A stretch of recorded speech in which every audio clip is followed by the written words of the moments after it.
morning, everybody. It is 8 o'clock in the morning on a very blustery and wet Saturday morning.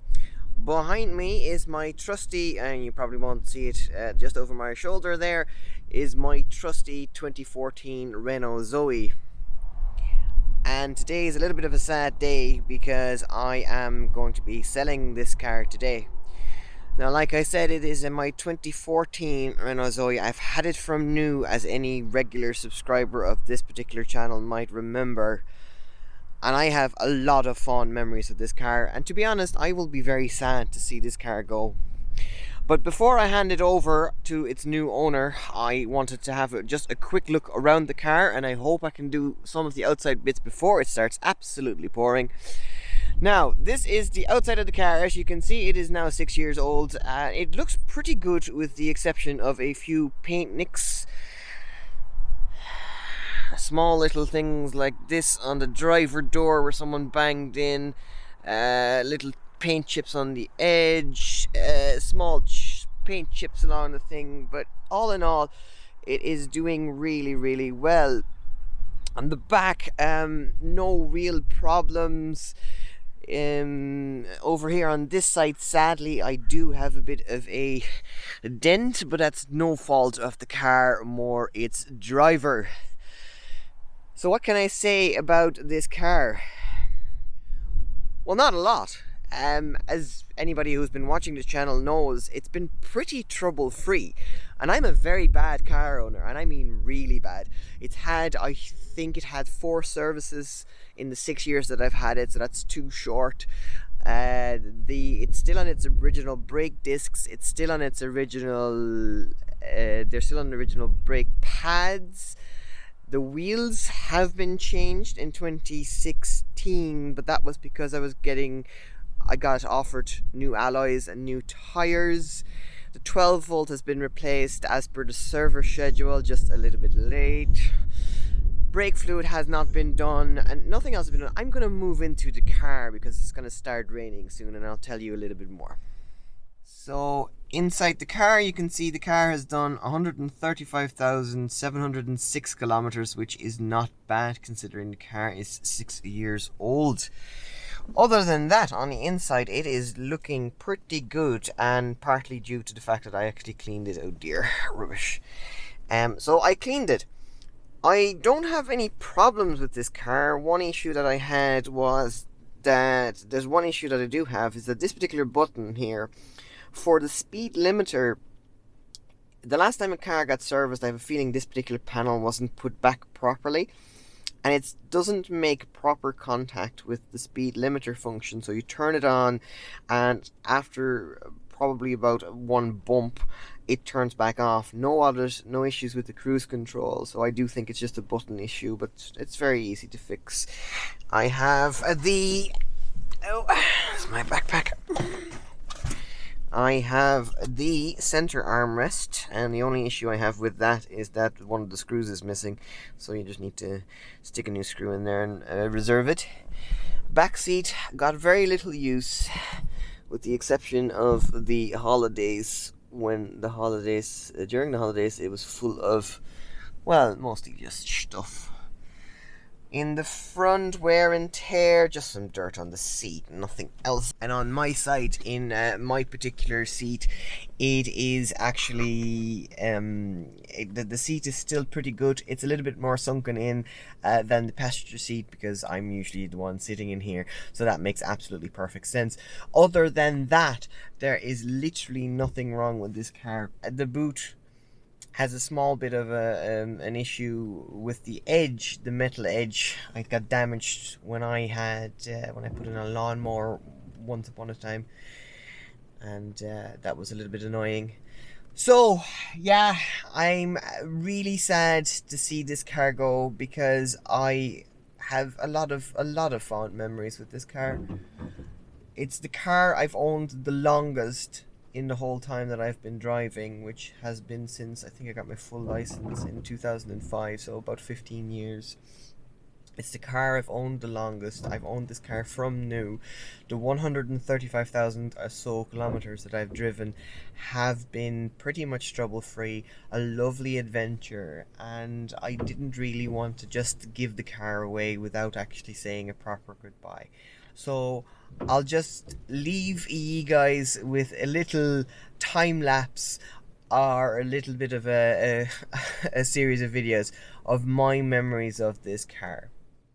She is amazing, isn't it? Car absolutely brilliant. Did that actually go or what? Let's see, anybody see the steam coming off it? Hello guys. Found the problem. Card reader is broken. So he's looking rather picturesque. Well, that's not something you want to go back to. Here comes the ferry. It's my first time doing this actually, ever.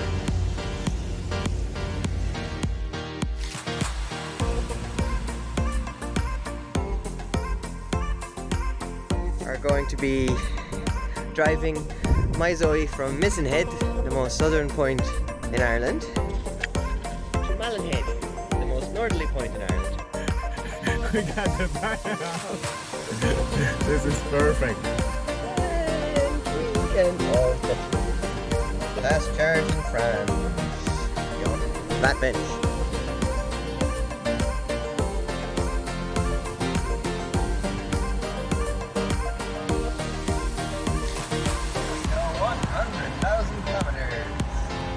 Success. I guess I'm gonna have to go shopping for some batteries.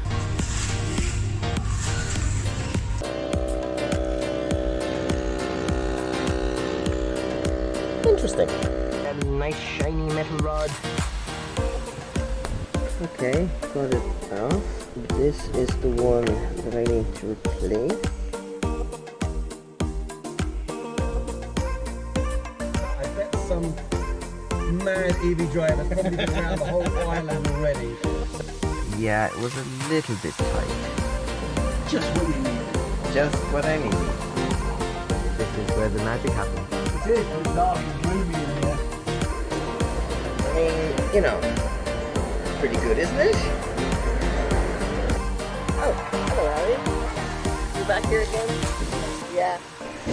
You know, the thing is, I actually hate IKEA, but it's actually nice to be here with just myself, not my wife, not anyone else, so I can actually get stuff done. Now, where is the stuff? Is the next question. This place is huge. Once again, enjoy the nice scenery.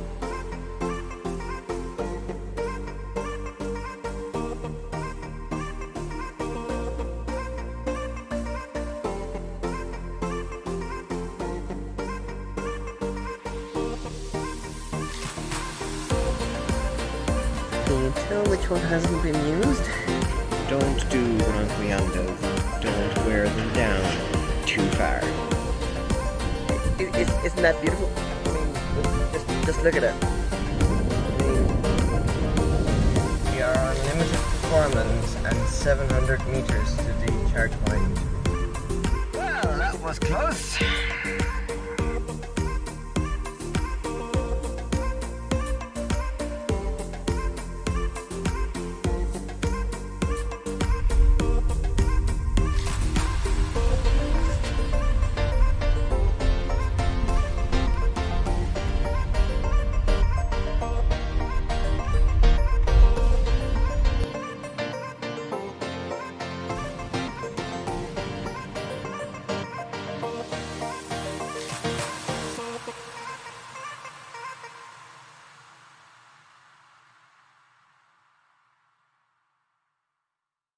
So yeah, that's my memory of the car. I'm really sad to see this car go, but needs must. So what did I actually get instead? Well, let me show you.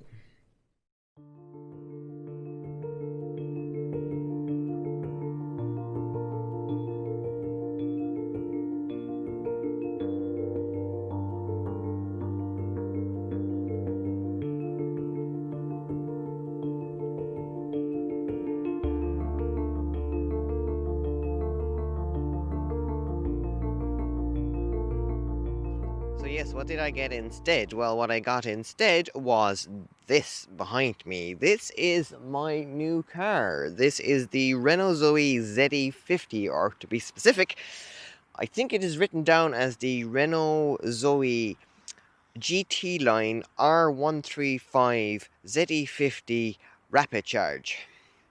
Yeah, it's a bit of a mouthful, but still. So, yeah, I'll just tip you around here. This is what I'm currently driving. So I bought this car about 2 months ago now, I'd say, with it was around early September. So I went over to Cork to Kiri's Renault in Cork City, and they handed me over this. It's been absolutely brilliant. So yes, as you can tell, the color is purple, or I think it's written down as aconite. Me being a man, I prefer to call it purple, but there you go. And when you compare this to my 2014 Zoe, which has gone to its new owner, and I hope that they are genuinely as happy and as content with that car as I was, there are a lot of differences, but in the broad scale of things, it's very much so the same car. It's the same kind of footprint. On the outside, not a hell of a lot has changed. The biggest change would be the front end is looking a bit more aggressive, I guess. I kind of liked the look of the old one, but this is really, really nice. They've redesigned the headlights, so I'm really impressed with these headlines, the LED Pure Vision. They're absolutely amazing compared to the 2014 version.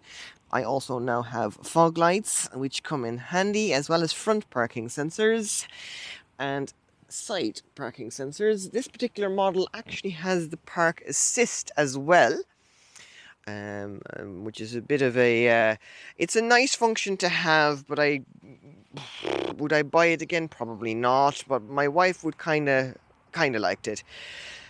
On the back, more or less the same. You would definitely not mistake it for any other car other than the Zoe, but they've also redesigned the rear lights, and I really, really, really like the way the indicator goes. It's very Audi-esque, as well as the way the light just streaks through it. I really, really like the new design.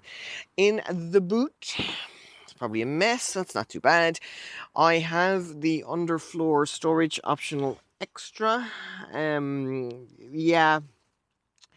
Again, it's a nice thing to have, but it does take away a bit of the boot, but that's fine for me in most cases. Renault don't supply a bag for the charge cable anymore, which is a bit of a pain. And it also leaves a space for the Bose subwoofer, because yes, this car has the optional Bose sound system, which I can recommend because it is absolutely brilliant. Now, let's move on to the inside. So on the inside, in the front, I have got the standard GT line seats. I don't have the full leather because I didn't really need it, to be quite honest. And a new steering wheel, which you've all seen before. Now this dashboard, ignore the low state of charge for a minute. I really, really like the way Renault have done this particular display. Now it's a standard sort of a Renault thing, because I've seen other Renault cars with a similar layout, but it's really nice. It's big, it's you can really it's easy to make out at night. The color scheme is brilliant, so I've set this to purple because my car is purple, or aconite, sorry, aconite. I've set it to purple. And as you can tell, I've done just a little over 3,500 kilometers with this car already since the beginning of September, which isn't bad considering we weren't actually required or allowed to move for most of that. But as an essential worker, I do have to drive. So, main display, absolutely brilliant. Something I'm not entirely fond of are these particular buttons. I liked having the eco on the steering wheel, and these things. These are a bit hard to find during the night sometimes. It's just their position more than anything else. Although in my other car, they're just a bit further to the front. It just felt easier to push. 12-volt socket, two USBs, which is brilliant. Not entirely sure why they left the auxiliary input in, because I don't know who actually would use it, but I'm quite sure some people do. New gear stick, absolutely brilliant. It has auto parking, so no handbrake, which means that they had a bit of real estate here to fill. That's a wireless phone charger. If you have one, my wife does. It's absolutely brilliant. Now, and my personal feature, two full-sized cup holders that actually work. So yes, in the front, it's the car feels so much more solid. It's so much more well developed. It is an absolute improvement in pretty much every single way, except for the glove box. But you know, I'd love to have a little bit of extra storage. What I'll do with this car in the future, I will probably get the optional armrest, just because I really liked it. The other things that have changed here in this car is the auto dimming rear view mirror, which is really nice and handy. We have, what are they called? Vanity lights up in the ceiling, which is really nice. Full LED interior for the LED lights, so it really lights up properly at night. Yeah, I'm very, very happy with this car. However, thanks to a little bug that has been ransacking the world, I don't think I'll be able to do as much with this car for the rest of the year as I would like to, or even indeed early next year. So, yeah, that's why videos have been few and far between, which I hope you understand. Other than that, yeah, I'm a happy camper. So I really hope that the new owner of my old Renault Zoe is as happy with the car as I was. As I said before, I genuinely do miss the car, because the biggest change between the old car and the new car for me is the extra battery range. At the moment, the car is at 20%, 25%, and it's showing 91 kilometers worth of range. So that's absolutely insane. From a practicality point of view, it really means that I can get to pretty much anywhere on this island with one, maybe two charges, and that I will probably run out of bladder range before I will run out of battery range. So yeah, that's it for this episode. It's not much, but it's basically just an update on what I've been doing thanks to the previously mentioned little bug. There won't be too many regular videos, so if you have enjoyed this, thank you very much. Don't forget to like, subscribe, share, the whole lot, and we will see you guys as soon as I can. Thanks very much.